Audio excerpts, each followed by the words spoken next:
A Risk Fatality with Team Winchester, bringing you a video on how to unload or clear your handgun. Anytime you handle a handgun, you should always adhere to the firearm safety rules, but if you're not sure what those are, you can go ahead and check out a previous video that I did covering the 4 basic firearm safety rules. Even if you know the firearm is not loaded or cleared out, you should always adhere to rule number 1, and that is to treat all firearms as if they're loaded. Even if I was the last one to handle that firearm, I still ensure that it's cleared out and it's placed on safe. Now let's grab our handgun. When grabbing a handgun, you should ensure that you grab it with your dominant or strong hand, and for me, that's going to be my right hand. You're going to grasp the grip of the handgun high along the back of the back strap and wrap your remaining fingers around the front side of the grip. Now let's go ahead and get to clearing out a firearm. The first step is safety.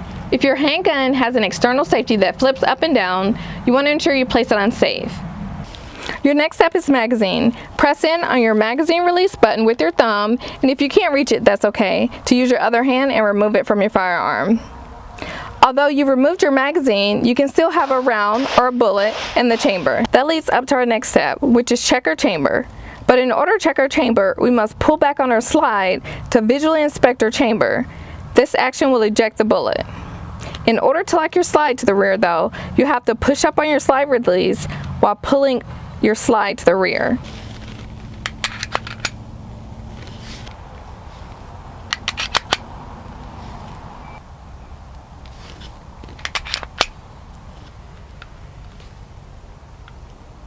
Now that you've removed your magazine and cleared your chamber, your pistol is now unloaded. If any of those things were difficult for you, continue to practice them. The more that you practice, the easier it'll get.